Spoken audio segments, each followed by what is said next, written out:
coming up. We'll play Khalid very soon. Walking in the winter wonderland. Walking in the winter wonderland.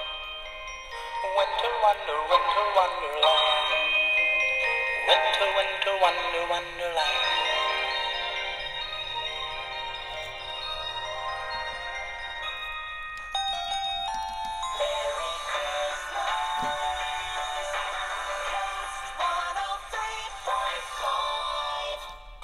Trending on KFI, AM 640.